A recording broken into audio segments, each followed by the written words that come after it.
Hari Minggu bagi kita. Haleluya. Ini hari terakhir di tahun 2021 di bulan Januari. Haleluya ya.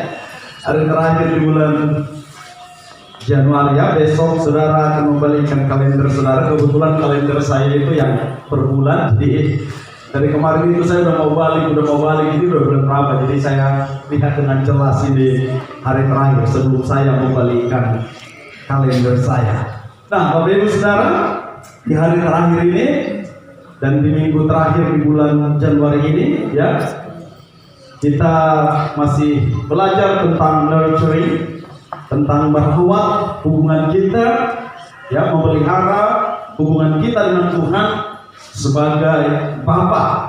Karena 3 bulan pertama di tahun 2021 ini tema kita adalah anak-anak. Jadi hal yang baik untuk merawat atau memelihara hubungan kita dengan Bapa di surga dengan melihat posisi kita, diri kita sebagai anak-anak. Nah, saya sudah memberikan gambaran di minggu lalu tentang bagaimana kita menikmati dan mengalami Tuhan sebagai Bapa ya.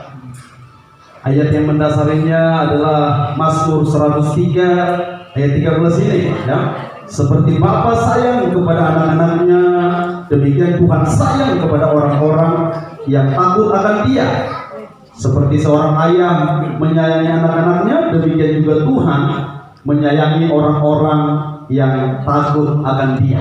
Nah, sekarang kita baca kembali ayat yang Tuhan Yesus katakan ya. Matius pasal 18 ayat 3 dan 4. Mungkin di sini kurang terlihat, jadi Bapak Ibu boleh buka Alkitab saudara. Ini ayat yang Yesus sendiri katakan untuk kita boleh memposisikan diri kita bahkan bertobat untuk menjadi seperti anak-anak ya. Matius pasal 18 tidak terlihat bukan karena kurang terang, tapi karena letaknya yang kurang pas ya. Jadi lampunya kalau makin dimatikan nanti saya makin gak kelihatan saudara. Oke, Matius 18 ayat 3 dan 4. Mari buka Alkitab saudara ya, supaya kita boleh terus memposisikan diri kita menjadi anak-anak di dalam kerajaan surga ya. Kalau sudah ketemu katakan amin. Amin. Kita baca bersama-sama 2, 3. Sesungguhnya jika kamu tidak bertobat dan menjadi seperti anak kecil ini, kamu tidak akan masuk ke dalam kerajaan surga. Ayat 4. Sedangkan barang siapa merendahkan diri dan menjadi seperti anak kecil ini, dialah yang terbesar dalam kerajaan surga. Haleluya. Saudara ya, bukan hanya yang punya kerajaan surga, tapi yang paling besar dalam kerajaan surga adalah Dia yang seperti anak-anak ya, seperti anak kecil. Jadi kata anak kecil di sini adalah anak yang di bawah 5 tahun, balita ya. Jadi artinya biasanya yang ikut sekolah minggu ya. Sekali lagi kalau kita lihat, bukan hanya yang punya kerajaan surga, bukan hanya yang bisa masuk kerajaan surga ya, supaya kita bertobat menjadi seperti anak kecil, tapi bahkan yang paling besar, yang terbesar di dalam kerajaan surga. Saudaraku, setiap kita pengen menjadi yang terbesar dalam tanda kutip, pengen menjadi yang terbaik, yang ya.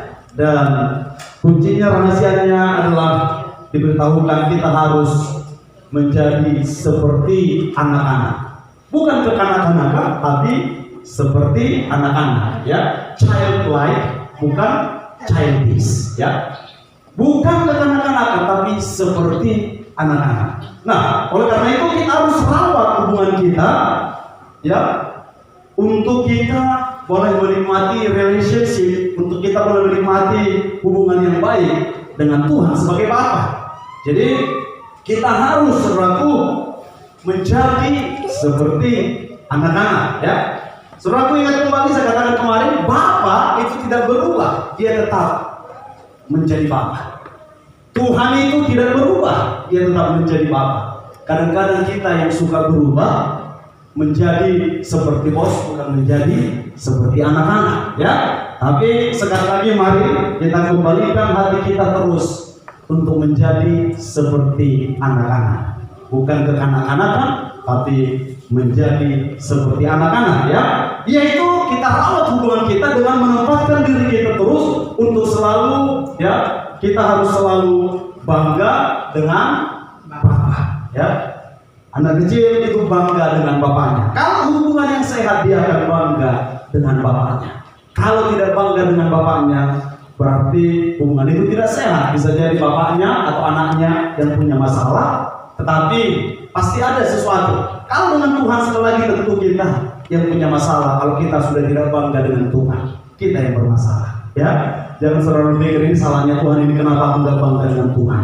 Soalnya dia biarkan aku nggak naik kelas, misalnya, ya. Soalnya dia biarkan aku sakit-sakitan, soalnya dia biarkan aku miskin, soalnya dia biarkan aku selalu tenang. Apapun yang Tuhan izinkan, dia Tuhan yang bekerja untuk mendatangkan kebaikan bagi setiap orang yang mengasihinya, ya. Walaupun saudara tidak bisa melihat rencananya seperti lagu yang tadi, tetaplah bangga dengan Bapa. Amin. Tetaplah bangga memiliki Allah seperti dia, ya. Seperti lagunya, ya. Kami bangga memiliki Allah sepertimu, kami bahagia menjadi milikmu. Oh, kurang bahagia saudara. Apakah saudara sudah tidak bangga menjadi orang Kristen? Kalau ada pilihan di KTP mungkin dihilangkan atau tidak dibuat ini agamanya, mungkin saudara pilih dihilangkan aja. Karena kadang kita mungkin merasa ditekan kalau membuat agama di KTP Kristen, ya. Tapi sekali lagi banggalah saudara memiliki Allah kita, pencipta langit dan bumi, ya. Di tengah-tengah kesulitan, di tengah-tengah rencana yang tidak bisa saudara lihat, saudara tetap menyanyikan, kami bangga, ya, aku bangga memiliki Allah sepertimu, Bapa sepertimu, aku bahagia menjadi anakmu. Jangan-jangan saudara aku stres menjadi anak Tuhan, saudara, jangan sampai ada di tempat ini. Amin.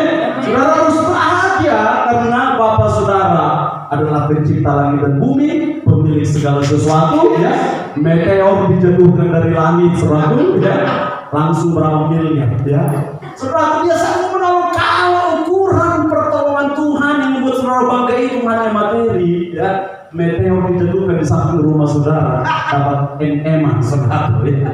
Tapi saudara harus bangga memiliki dia. Minggu lalu kata saya katakan kepada saudara, karena Bapak bangga dengan saudara karena Bapak berkenan kepada saudara. Karena apa? Dia tebus saudara dengan darah anaknya Yesus Kristus, sehingga saudara menjadi anaknya. Kebanggaan kita itu adalah yang kita begitu mulia dan berharga dia buat, sehingga dia berikan Yesus, ya, menjadi tebusan bagi kita. Makanya selalu kalau ada hal yang paling berharga yang menjadi ukuran kebanggaan, selalu tidak ada yang bisa menandingi keberhargaan kita ketika Yesus diberikan bagi kita, sehingga kita diangkat menjadi anak-anaknya. Kekayaan materi ataupun kehebatan dan kemegahan dunia itu hanya sementara, tapi kita boleh bangga dan bahagia menjadi anaknya karena kita berkenan kepada Bapa. Karena kita menjadi anaknya bukan hanya karena kita berbuat baik, kita menjadi anaknya selalu dia sebut kita anaknya, miliknya, bukan karena ketika kita menyenangkan hatinya saja, tapi bahkan dalam keadaan terpuruk sekalipun, bahkan dalam keadaan kita menyakiti hatinya pun, dia tetap mengasihi kita, dia tetap ada bagi kita, dia tetap setia, dia tidak pernah membuang kita. Makanya saudaraku, betapa bangganya kita memiliki Bapa, Allah yang kekal, Bapa yang sempurna dan pencipta segala sesuatu. Karena itu mari rawat hubunganmu, ya. Setiap saat banggalah saudara memiliki Tuhan sebagai Bapa. Banggalah saudara, bahagialah saudara, karena saudara adalah anak dari Raja segala raja. Dan yang kedua saudaraku, ya, indikatornya kita harus melihat hubungan yang sehat itu ketika kita boleh bergantung penuh kepada Bapa. Saudara, hubungan Bapa dengan anak yang sehat, anak itu akan selalu bergantung kepada Bapa. Tidak ada anak-anak di dunia ini yang bisa melakukan apapun itu dengan dirinya sendiri. Dia pasti membutuhkan seseorang. Itulah betapa saudaraku kita harus membuat diri kita seperti anak-anak, yaitu membuat kita itu harus benar-benar bergantung penuh kepada Bapa, tidak mengandalkan kekuatan kita. Anak-anak itu, apalagi dari dia bayi bawah 5 tahun tadi ya, dia akan terus bergantung kepada orang di sekitarnya, kepada orang dewasa, dan tentu yang sehat adalah kepada orang tuanya. Jangan sampai ada anak balita bergantung kepada tetangganya, itu pasti tidak sehat saudara. Ya, dia lebih bahagia dan lebih bangga punya tetangga Purwokerto daripada punya mama misalnya Purwokerto. Ya, saudaraku, hubungan yang sehat, anak yang sehat ya, itu adalah ketika dia bergantung penuh kepada bapaknya. Oleh karena itu kedewasaan dalam dunia adalah independensi, tetapi kedewasaan dalam Tuhan adalah dependensi kepada Tuhan. Kalau saudara mau melihat diri saudara makin dewasa dalam Tuhan, makin bergantunglah kepada Tuhan. Dunia mengatakan kalau kau mau makin dewasa, makin mandiri lah engkau, ya, makin bisalah semuanya kami melakukan, makin bisalah semuanya tidak bergantung lagi kalau bahkan termasuk kepada orang tuamu. Bahkan Papa bangga kepada anaknya di dunia ini kalau anaknya sudah mandiri, tapi Papa di surga akan bangga kepada saudara kalau saudara makin bergantung kepada Dia. Ya, oleh karena itu saudaraku, bergantung penuh kepada Tuhan ya. Sedikit lagi sebelum kita masuk poin yang ketiga.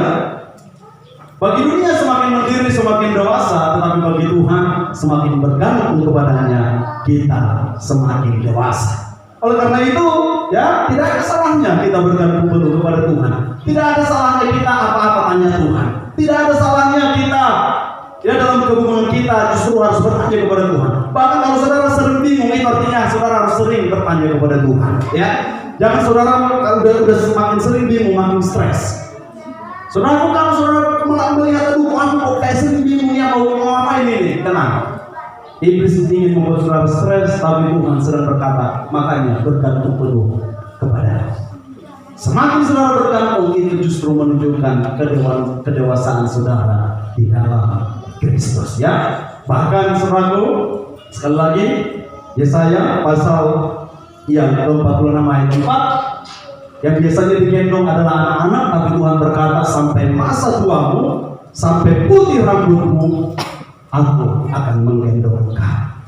Tuhan akan tetap menggendong kita. Karena apa saudaraku?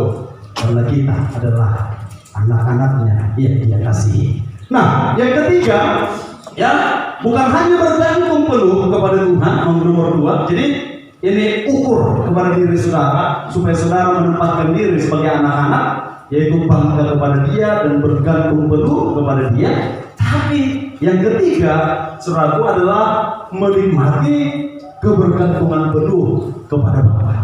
Nah, ini masuk lebih dalam lagi ya. Saudaraku, bergantung penuh itu sudah baik, tapi kadang-kadang kalau kita tidak menikmati kebergantungan kita kepada Tuhan, kita bisa stres. Jadi yang ketiga, saudaraku, mari menikmati kebergantungan penuh kepada Tuhan. Jadi nikmati itu ya, enjoy itu. Saudara, cara terbaik menikmati hidup justru ketika kita boleh bergantung penuh kepada Tuhan. Dan cara terbaik untuk menjadi stres dalam hidup ini, bergantunglah kepada dirimu atau kepada lingkungan. Saudara akan gampang stres. Tapi kalau kita mau menikmati hidup dengan baik, udah bergantung aja sama Tuhan. Kadang-kadang kita saudaraku lebih bergantung kepada keadaan, lebih bergantung bahkan kepada teknologi, kepada situasi. Saya yang banyak aktivitasnya itu dalam teknologi ya, dalam internet, online dan lain sebagainya. Saudaraku, saya ngalamin sendiri ada banyak hal-hal yang tidak terduga bisa jadi masalah. Dan kadang-kadang itu bisa menjadi pemicu kita marah, pemicu kita stres, pemicu kita ada saja ya. Kadang-kadang M-banking pengen membuat semuanya simpel, tapi kadang-kadang M-banking membuat semua makin rumit, saudaraku ya. Dan kalau kita bergantung kepada keadaan, kepada teknologi, kita bisa jadi stres. Tapi kalau kita bergantung kepada Tuhan, lagi tidak bisa bekerja teknologinya, ya enjoy aja, nikmati saja. Karena orang yang bergantung kepada Tuhan, ya, yang mau menikmati kebergantungannya kepada Tuhan, saudaraku, dia akan menemukan kebahagiaan. Ya, bukan karena keadaan, tapi karena kepercayaan kepada Tuhan. Nah, menikmati kebergantungan yang penuh kepada Tuhan. Coba saudara cek dalam diri saudara, apakah saudara sudah menikmati itu? Ya, gambarannya yang paling singkat adalah ini. Ya, naik pesawat. Saudara, ketika kita mendengar pesawat jatuh berapa minggu yang lalu, kurang lebih 3 minggu yang lalu ya, pesawat Sriwijaya Air, dan itu membuat orang takut naik pesawat. Bahkan tanpa itu pun ada orang yang takut naik pesawat. Siapa di sini yang takut naik pesawat? Ada yang takut naik pesawat? Oh ada ya? Enggak apa-apa ya. Nah, kalau yang takut naik pesawat ini memang agak susah kita memberitahukannya. Tapi pernah naik pesawat ya? Yang takut naik pesawat, ibu pernah naik pesawat Bu? Pernah juga ya? Pak Sen? Oh pernah, Bapak pernah ke Singapura ya? Tapi saya lihat kemarin Bapak waktu naik pesawat ke Singapura nggak takut ya? Wah.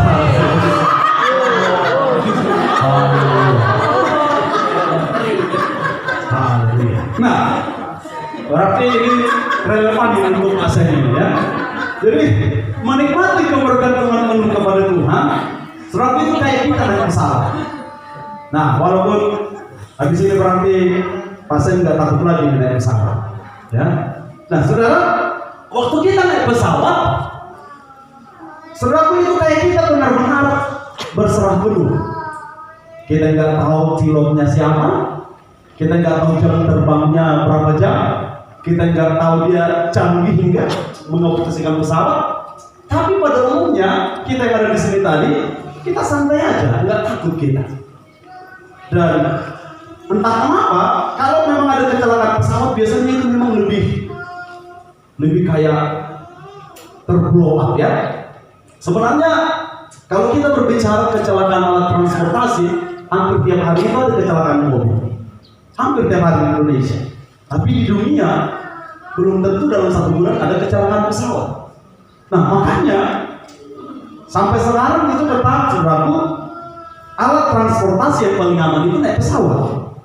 Jadi kalau saudara tadi ada yang takut naik pesawat, perlu diberitahu tetap yang paling aman, yang paling kecil persentase kecelakaan bisa terjadi itu adalah naik pesawat dibanding dengan naik mobil, naik kereta api, apalagi naik sepeda motor, saudara.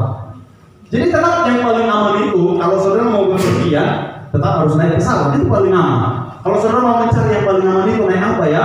Mau ke Jakarta naik pesawat. Tapi kalau saudara berpikir yang paling aman naik apa ke Medan, ya naik kereta api lah. Ya. Jangan naik pesawat dari Siantar ke Medan, saudara. Enggak ada bandaranya ya. Nah, tetap yang paling aman itu adalah naik pesawat. Tapi kenapa saudaraku ketika terjadi kecelakaan dan itu membuat seolah-olah saudaraku naik pesawat itu mengerikan? Karena apa? Waktu kita naik pesawat itu benar-benar dilatih yang namanya berserah penuh. Makanya di dalam pesawat itu saudaraku, kalau saudara yang sudah naik pesawat tadi, ya ada yang belum pernah naik pesawat di sini, nggak apa-apa, nggak perlu malu. Ada yang belum pernah? Masih gila. Papa itu Pak apa? Jujur sekali di sini Serbia ya. Oke. Harus dibawa dia naik pesawat. Oh, Fiona udah pernah? Oh, pernah juga. Sabar Kyo, kakak juga belum ya. Kamu tak tahu ternyata belum pernah naik pesawat ya. Nah, kalau kita naik pesawat kan kita tahu bahwa yang belum pernah ini nggak tahu di kantong kursi kita itu ada apa namanya buku doa ya, buku doa dari semua agama. Karena apa? Memang disarankan untuk bergantung penuh kepada Tuhan kalau naik pesawat. Karena kalau sampai terjadi kecelakaan, beda dengan kecelakaan mobil. Ya, kalau hampir terjadi kecelakaan naik mobil, kadang-kadang bisa ya banting setir ke kiri, banting setir ke kanan, injak rem. Kalau pesawat surabu nggak bisa diinjak remnya. Remnya hanya dari Tuhan. Nggak bisa setir kiri, apa banting ke kiri, banting ke kanan. Nah, tetapi balik lagi surabu, makanya diperlukan berserah penuh dan menikmati keberserahan yang penuh ini. Jadi kalau sampai saudaraku udah kita pilih naik pesawat, tapi stres di pesawat, yang takut tadi, makanya begitu pasien juga stres di pesawat. Biasanya kayak orang yang kayak bapak yang takut naik pesawat dan tetap milih untuk naik pesawat, itu stres sekali saudara di dalam pesawat. Dia udah kayak, terutama waktu take off dan landing. Saudara, ya, saya berkali-kali mengalami naik pesawat itu yang namanya turbulence. Terutama kalau kita perjalanan jauh, ya, kalau kita ke Amerika kemarin, saya dengan istri selaku ya mengalami turbulence. Dan biasanya waktu turbulence itu dia pesawatnya menabrak awan. Awannya begitu tebal, tapi pilotnya juga percaya bahwa pesawat itu lebih kuat. Tapi tetap ada goncangan. Ya, dan biasanya di situ saudaraku doa naik semua. Semua dekat sama Tuhan. Ya, ada yang bilang Allahu Akbar, nama Yesus, Yesus. Ya. Dan yang lebih menakutkan kalau saudara waktu saya kemarin ke Hawaii itu, jadi itu kita berangkat dari yang waktu saya transit di Filipina, dari Filipina itu ke Hawaii dia melewati jalur yang itu baru kali itu saudara, ya bulan bulan Mei kemarin 2019 itu, saudara di situ ternyata itu jalur penerbangan yang turbulensinya itu bisa di atas 10 kali, karena itu kan melewati lautan luas terus. Jadi itu penerbangan yang pasti banyak turbulensi, dan di situ saya melihat, saudara, ya saya mengalami, karena saya baru pertama kali lewat sana ya. Waktu turbulensi pertama kayak biasa ini turbulensi. Tiba-tiba nggak nyampe 15 menit kemudian ada lagi ini kok kayak makin parah ini. Terus keempat kali, kelima kali mulai suatu kecemasan datang. Tiba-tiba teman saya berkata, memang kalau kita lewat jalur ini, jalur Filipina ke Hawaii ini, turbulensinya paling banyak. Ini masih setengahnya ini katanya saudaraku. Jadi masih ada yang bisa nanti 5-6 kali lagi seperti ini karena banyak gumpalan-gumpalan awan di sini. Dan akhirnya betul saudaraku, belasan kali, 12 atau 13 kali. Dan itu ngeri-ngeri semua ya. Tapi menurut kita ngeri, tapi pilotnya udah tahu saudara. Nah, sekali lagi kalau kita tidak berserah dulu, kalau kita tidak menikmati perjalanan itu di dalam pesawat, stres kita saudara. Dan banyak akhirnya orang tidak mau naik pesawat tadi.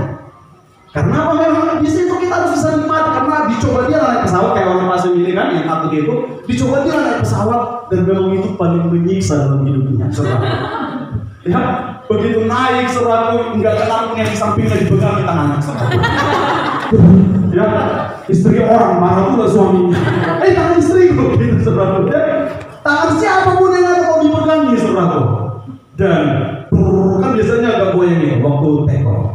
Mau dipegangin entah tangan siapa, tangan musuhnya pun mau dipegangi kalau ada di situ. Dan mau turun lagi. Dan akhirnya karena tidak bisa menikmati, ya stres, nggak mau lagi dari pesawat saudara. Walaupun sebenarnya itu paling aman. Nah, saudara, kita harus bisa menikmati kebergantungan kita kepada Tuhan. Ya, kalau nggak saudara akan stres.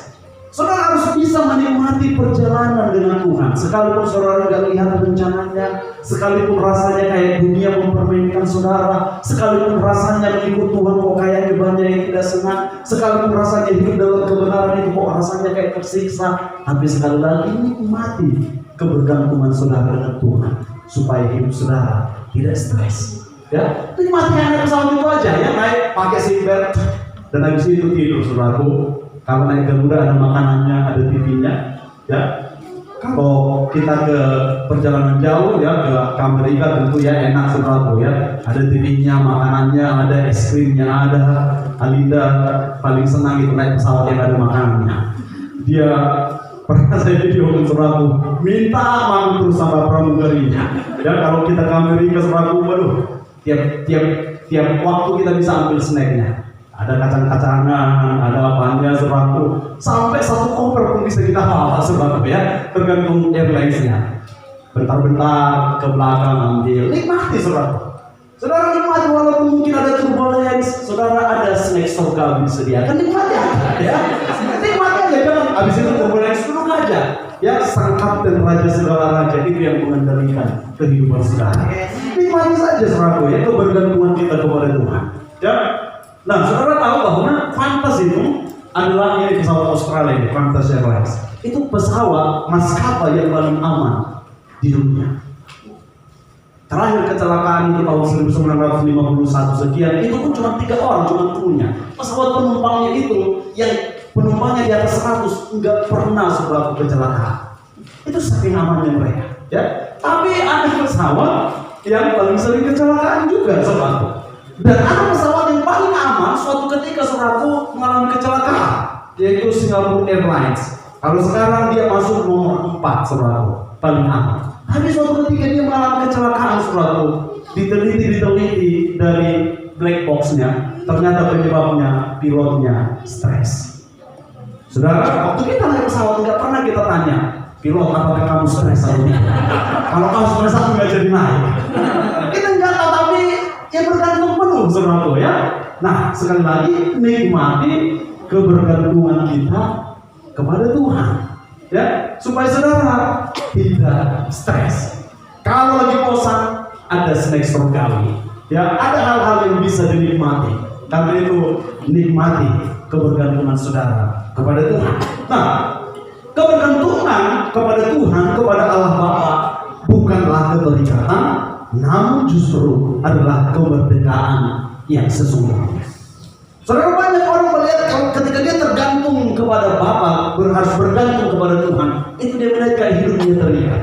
Itu dia melihat kayak hidupnya itu terbatas. Itu dia melihat kayak hidupnya itu bentar-bentar nggak boleh ini, nggak boleh itu, bentar-bentar harus berdoa. Ya. Saudara, waktu kita berjalan mengandalkan Tuhan, pertama-tama kita senang, saudaraku. Tapi seiring dengan berjalannya waktu, ada orang yang berkata, apa-apa harus berdoa, apa-apa kok harus minta pertolongan Tuhan. Dan akhirnya mencoba untuk mengendalikan atau menyelesaikan sesuatu dengan caranya. Tapi dengar baik-baik, justru kemerdekaan yang sesungguhnya adalah ketika kita menikmati kebergantungan kita kepada Allah. Saudaraku, ada seorang anak yang saya dulu gembalakan di Amerika, dan dia tidak menikmati kebergantungannya dengan bapaknya. Dan dia orang kaya, ya, dia bisa sekolah ke sana, tapi dia tidak menikmati kebergantungannya kepada bapaknya. Sampai-sampai saudaraku, dia mengatakan bapaknya itu adalah supirnya. Dia di sosial media, dia sebut dirinya anak Pak Carma. Nama supirnya itu Pak Carma. Jadi kalau dia dipanggil dan ya pokoknya dia disebut anak Pak Carma, anaknya supirnya, saudara. Dan dia tidak bisa menikmati. Dia tahu ya, dia sumbernya itu adalah dari bapak, dari orang tuanya. Tapi dia tidak nikmati. Dan sampai suatu ketika dia ingin menjadi orang paling kaya di dunia, untuk saudaraku membuktikan bahwa dia tidak perlu terikat kepada bapaknya. Sampai akhirnya dia ketemu Tuhan, dia melihat Tuhan itu sebagai Bapa yang sempurna, dan akhirnya hubungannya dengan bapaknya dipulihkan dengan Bapa jasmani. Saudara, saya lihat sendiri bagaimana gejolak dalam kehidupannya ketika dia tidak bisa menikmati kebergantungan dengan bapaknya. Dia berpikir, aku bisa kok, aku pintar kok, dan dia selalu pengen berusaha. Aku nggak perlu bapakku, aku nggak perlu pertolongan, bantuan dan lain sebagainya. Dan kadang-kadang dia bilang, nggak usah bikin menua. Padahal saudaraku, ya, bapaknya pengen menikmati hubungan ini.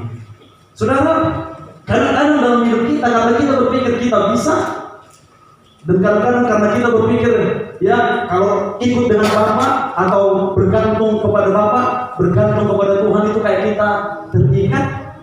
Saudara, akhirnya kita tidak bisa menikmati kebergantungan dengan Tuhan itu. Akhirnya kita bisa menjadi stres tadi. Padahal sebenarnya, sekali lagi ya, justru kemerdekaan yang sesungguhnya adalah ketika kita bergantung kepada Tuhan. Kebergantungan kepada Tuhan bukanlah keterikatan, tapi justru kemerdekaan yang sesungguhnya. Karena apa? Dengan bergantung kepada Tuhan, saudara punya akses tak terbatas. Dengan bergantung kepada Tuhan, saudara punya penyertaan yang tak terbatas. Ya, kadang-kadang mungkin kita berpikir, ada kok temanku, ada kok teman di dunia, ada kok apa yang bisa kuandalkan di dunia, tapi semua itu terbatas. Makanya sebenarnya itu yang mengakibatkan yang saya katakan tadi, sebenarnya kita terikat. Karena seberapa banyak sumber itu bisa menolong kita, sampai disitulah kebahagiaan kita. Tapi kalau kita menikmati kebergantungan dengan Tuhan, ya apapun yang terjadi, disitulah kita punya akses tanpa batas. Kita punya akses sukacita tanpa batas. Kita punya akses, saudaraku, untuk mengalami damai sejahtera tanpa batas. Karena itu kebergantungan kepada Tuhan, kepada Bapa, bukanlah keterikatan, namun justru adalah kemerdekaan yang sesungguhnya. Makanya saya katakan tadi, cara terbaik untuk menikmati kehidupan ini adalah dengan menikmati kebergantungan kita kepada Tuhan. Nah, yang keempat, yang terakhir, saudaraku, ya. Jadi mari cek dalam hidupmu, apakah engkau menikmati menjadi orang Kristen? Apakah engkau menikmati menjadi anak? Apakah engkau menikmati hidup bergantung kepada Tuhan, atau engkau stres karena harus bergantung kepada Dia? Saudaraku, nikmati kebergantunganmu kepada Tuhan. Nah, yang keempat, saudaraku, ya, menikmati jaminan masa depan dari Bapa. Ya, jadi menikmati jaminan masa depan dari Bapa. Nah, saudara tahu anak kecil, anak-anak itu, saudaraku, mereka percaya ada masa depannya. Betul? Ya, mereka percaya ada masa depannya. Enggak perlu kita jelaskan masa depan itu seperti apa, tapi mereka percaya ada masa depannya. Kenapa? Anak-anak kecil, saudaraku, menikmati jaminan masa depan. Karena ketika dia tahu dia punya orang tua, hubungan yang sehat, anak yang sehat, itu pasti menikmati jaminan masa depan. Bukan karena dia punya asuransi. Tapi nggak perlu saudara katakan, nah kamu aman, pasti bisa kuliah karena ada asuransi. Nggak ngerti kayak itu, saudara. Ya, bagi dia itu sebagai anak-anak ada orang tuanya, masa depan dia terjadi. Makanya, saudaraku, ya, kalau kita tanya, kalau kita lihat diri kita, yang namanya anak kecil punya cita-cita, saudara, punya impian, dan dia percaya dia bisa raih itu. Kenapa dia menikmati jaminan masa depan itu? Anak-anak yang sehat, dia percaya dia bisa menjadi apapun yang dia cita-citakan. Ya, kalau ditanya apa cita-citamu, ya, ada yang jadi guru, ada yang jadi tentara, ada yang jadi pilot, ada yang jadi dokter, ada yang jadi polisi. Ya, puji Tuhan, Benayo udah mau jadi pendeta kemarin, saudara. Saya kaget, ya, dia bilang nggak apa-apa lah Pak, Ben boleh jadi pendeta. Nanti kalau Ben udah besar, Ben bantu Bapak khotbah, ya. Katanya gitu, Ben nanti khotbah, Ben nggak capek Bapak. Saudara, saya terharu sekali, benaran kemarin, saudara. Loh, saya bilang, Ben, berarti Ben mau jadi pendeta kalau Ben mau khotbah. Nggak apa-apa lah, biar Papa nggak capek. Ben nanti ganti khotbah, ya. Katanya gitu. Tapi katanya mau jadi tentara, ya kan, masih berumur, ya. Dia bilang, kan bisa Pak. Jadi TNI juga jadi pendeta. Wah, saudara, ya, dia nyambung. Jadi tetap jadi tentara. Iya, tetap lah. Habis tentara, habis TNI, baru dengan bantu Bapak jadi pendeta, katanya gitu, saudara. Nah, saudara, waktu kita kecil, kita punya banyak cita-cita, bahkan setinggi langit, bahkan lebih tinggi dari langit. Anak-anak kita, saudara, saya ingat 5 tahun yang lalu, kurang lebih bulan-bulan April kalau nggak salah, waktu itu ada Ibu Ike, guru sekolah minggu. Anak-anak berbaris, saudaraku, dan memberitahukan mau menjadi apa mereka, punya cita-cita.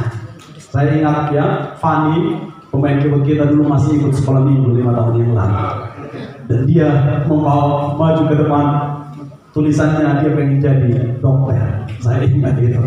Dan ada yang mau jadi presiden, Obed, saudara. Obed nggak datang, ya. Ada yang mau jadi presiden, saudara. Ada yang mau jadi polisi, ada yang mau jadi tentara, ya. Dan ada banyak macam-macam yang kita pengen waktu kita masih kecil. Dan entah kenapa, kita yakin aja kita mau menjadi seperti itu. Walaupun seiring dengan berjalannya waktu, terutama mulai masuk kelas 5 SD, kelas 6 SD, bisa keraguan datang, apalagi masuk SMP, ya. Mungkin yang pengen jadi polisi, yang pengen jadi TNI, teman-temannya berkata, mana bisa kamu jadi TNI, mana bisa kamu jadi polisi, ya. Badanmu pendek, atau kamu kurus, dan lain sebagainya. Mulailah kita ragu. Masuk lagi SMA, mana bisa kamu jadi dokter, mahal kuliah di dokter itu, ya. Padahal mungkin kita bisa dapat beasiswa dan lain sebagainya, tapi kita pilih dari tengah hari. Mana bisa kau jadi insinyur, mana bisa kau jadi ahli ini. Dan akhirnya selalu perlahan-lahan kita mulai ragu dengan masa depan kita. Tapi mari kembali menjadi seperti anak-anak, menikmati jaminan masa depan dari Bapa. Kita baca satu ayat terakhir sebelum kita berdoa sekarang. Ya, Yeremia pasal 29 ayat yang ke-11. Kalau cukup jelas saudara baca, kalau baca dengan saya 23. Sebab aku ini mengetahui rancangan-rancangan apa yang ada padaku mengenai kamu. Demikianlah firman Tuhan, yaitu rancangan damai sejahtera dan bukan rancangan kecelakaan, untuk memberikan kepadamu hari depan yang penuh harapan. Saudara, Tuhan tahu masa depan kita, dan nikmati saudara jaminan masa depan itu. Mungkin tidak seperti yang kita bayangkan, tapi pasti yang terbaik yang Tuhan sediakan. Memang seiring dengan berjalannya waktu, saudaraku, saudara mungkin melihat tantangan dari cita-cita itu, dan bisa jadi cita-cita ini tidak tercapai sampai sekarang. Ya, termasuk kayak saya yang pengen jadi tentara dulu, habis itu pengen jadi kayak Pak Vio masuk STPDN, tapi gagal juga, tapi jadi pendeta, saudara. Dan jujur ya, saya bersyukur untuk apa yang Tuhan rancangkan bagi hidup saya. Bukan berarti pendeta yang terbaik pekerjaannya, semua saudaraku yang Tuhan rancangkan pasti yang terbaik ya. Walaupun saya gagal, pengen masuk UGM, nggak masuk saudaraku ya, dan akhirnya masuknya saudaraku di teologi, tapi sekali lagi saudaraku, Tuhan punya rancangan. Ketika kita mengalami kegagalan itu, saya bayangkan itu saya menjadi ragu, tapi saya perlu kembali menjadi seperti anak-anak untuk menikmati jaminan masa depan itu. Saudara mungkin ya dari kecil pengen punya cita-cita nanti rumah tanggaku seperti ini, aku punya istri atau suami ya, suami yang ganteng, pangeran, naik kuda atau naik mobil ya, pengen punya istri yang rambutnya panjang, berkepang-kepang, kulitnya putih, apalagi saudara hidungnya mancung, langsing seperti gitar Spanyol, dapatnya seperti gitar rebuk misalnya. Dan ya kadang-kadang saudaraku, sebelum itu dapat kita bisa menjadi stres. Tapi dengar, yang menjamin masa depan kita itu adalah apa? Bukan kita sebagai anak-anak. Saudara, kenapa anak-anak itu begitu yakin bisa mencapai itu semua? Sekali lagi, ya bukan karena kekuatan mereka, tapi karena mereka percaya saja. Karena mereka percaya di masa depan itu. Saudara, Alkitab berkata masa depan sungguh ada dan harapanmu tidak akan hilang. Di tengah-tengah keadaan yang sekarang, di tengah-tengah COVID-19 ini, saudara, kadang-kadang kita berpikir akan seperti apa nanti masa depan, akan seperti apa nanti kehidupan bermasyarakat, akan seperti apa nanti pekerjaan. Saudara, waktu dikatakan vaksin sudah ditemukan, ya kita dengar bagaimana isu yang mengatakan bahwa inilah permulaan antikris. Nanti di vaksin itu ada, saudara dengar, chip. Dan dikatakan siapa yang divaksin itu sudah memakai tanda. Dan memang Menteri BUMN mengatakan di vaksin itu ada tracking yang membuat orang nanti diketahui kemana saja dia, apa yang dia lakukan untuk mengetahui efektivitas dari vaksin ini. Dan banyak di antara orang Kristen, pendeta-pendeta takut, bahkan berdebat dan berkata ini sudah permulaan antikris. Ini sudah tanda itu. Dan jujur saya pribadi tidak bisa mengatakan ini tanda itu atau tidak. Walaupun secara pribadi saya mengatakan itu belum ya. GBI Rock dan Gereja Betel Indonesia Sinode GBI mengatakan tidak ada chip di sana untuk antikris. Silakan terima vaksin. Itu pendapat kita ya. Tapi bisa jadi loh saudaraku ya. Bukan menakut-nakuti saudara. Masalahnya adalah nikmati jaminan masa depan bersama dengan Tuhan. Mau di situ chipnya atau tidak? Saudara, yang pasti based on the Bible, ya, based on the Bible, kembali kepada firman bahwa tanda itu bukan ditipu orang menerima. Itu aja lihat. Ya, bukan dikatakan dalam Alkitab kalau kayak gitu nanti pasti akan dikatakan di ayat firman. Alkitab tidak mengatakan orang-orang nanti akan ditipu supaya menerima tanda itu, enggak, tapi disuruh milih. Dan yang dikatakan dia kan, jadi kecuali kalau dikatakan sekarang ini ada chip di sini.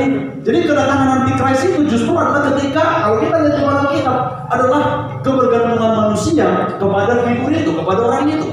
Nah, kalau kita lihat kan proses chip ini bukan ada berbicara tentang untuk bergantung kepada figur seseorang.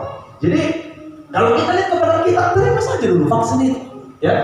Dan kalau ternyata itu, percayalah Tuhan mengerti hati saudara yang percaya kepada Dia dan masa depan itu sungguh.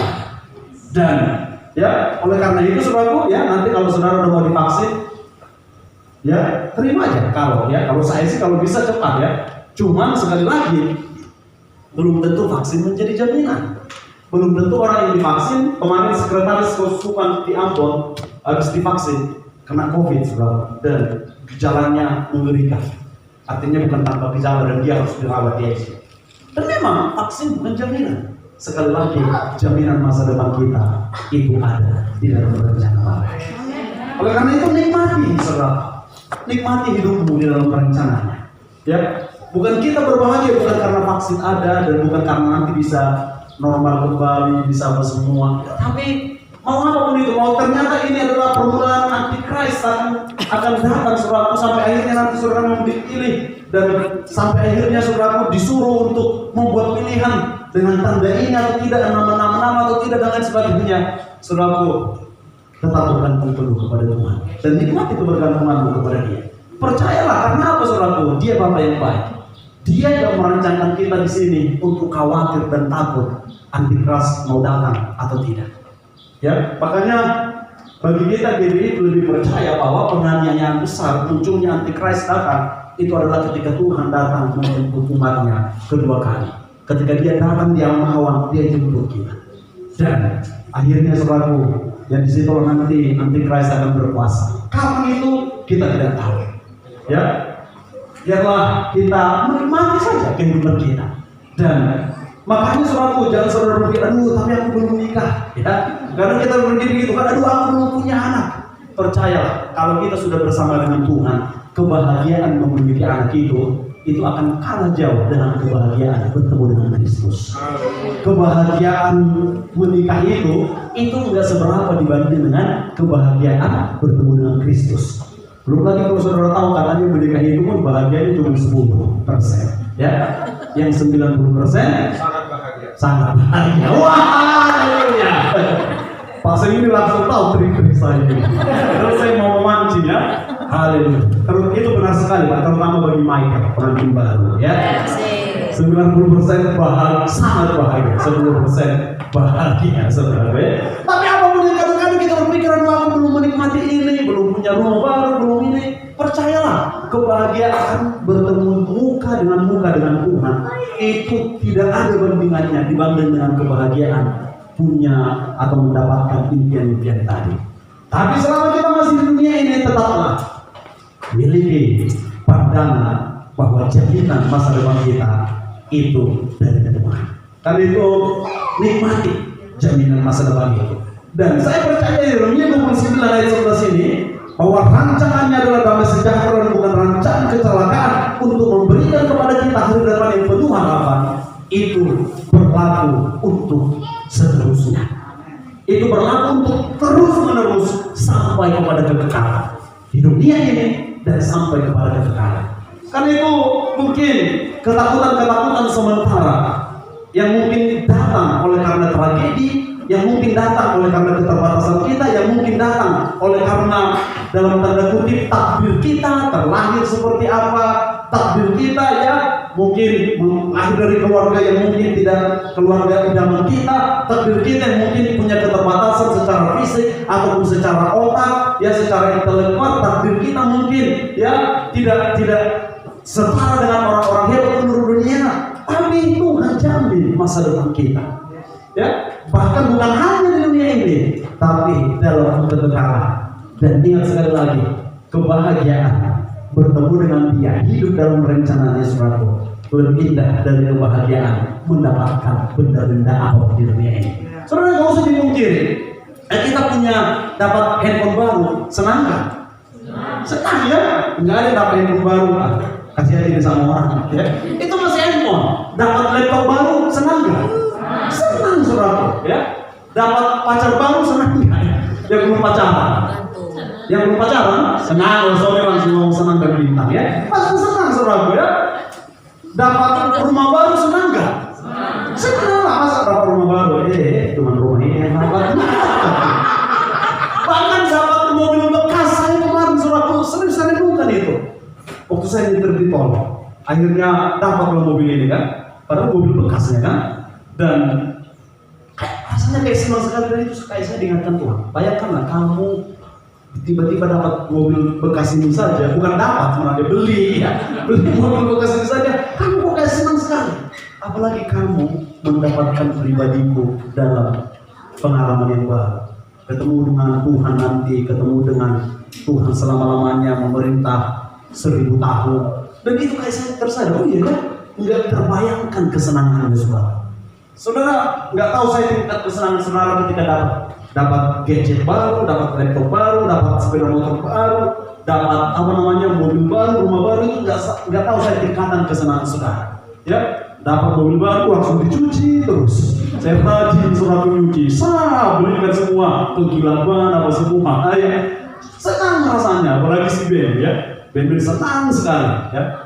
Dan tiba-tiba saya sadar saudara, kesenangan, kebahagiaan ketika kita mendapatkan pertemuan dengan Tuhan, yang hidup bersama dengan Tuhan selama-lamanya saudara, itu enggak terdefinisikan kesenangannya.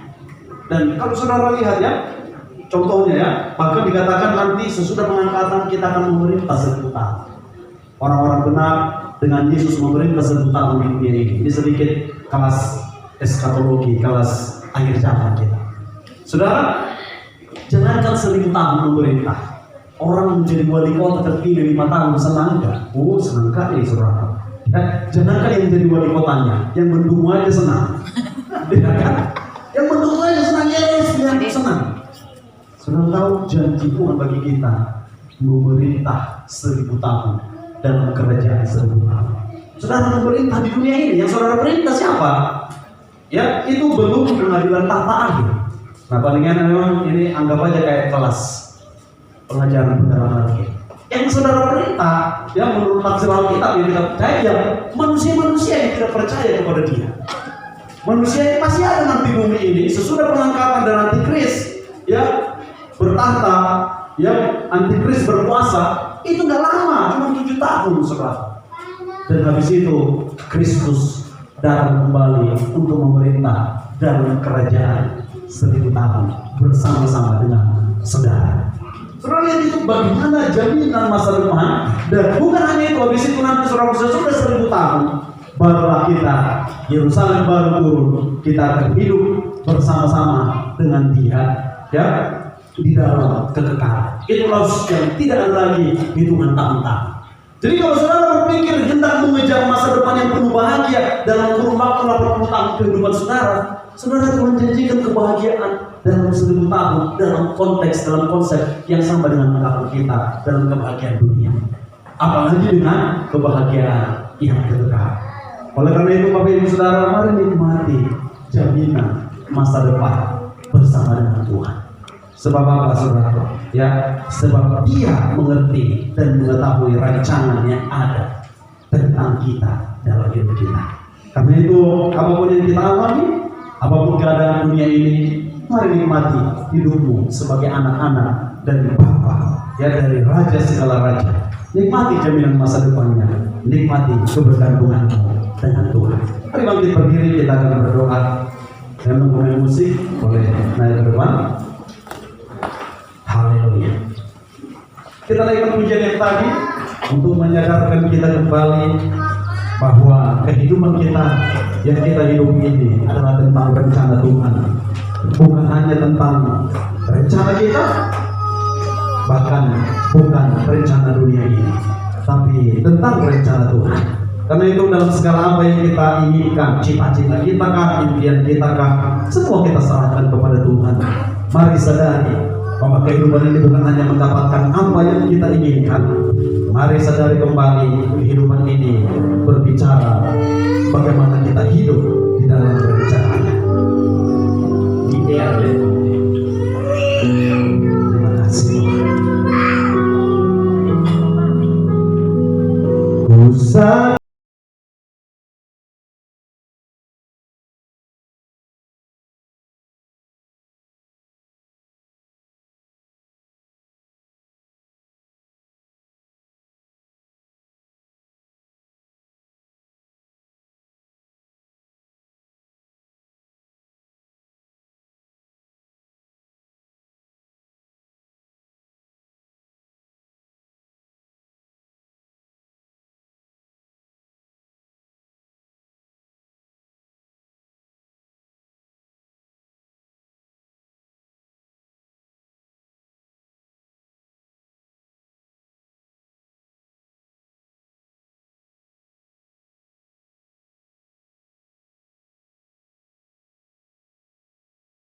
nanti kehidupan kami dalam rencana. Semua dapat aku miliki di dalam hidupku, hatiku percaya rancanganmu bagiku adalah yang terbaik. Walau ku tak dapat melihat semua rencanamu Tuhan, namun hatiku tetap menghadap padamu. Walau ku takkan, walau ku tak dapat berharap,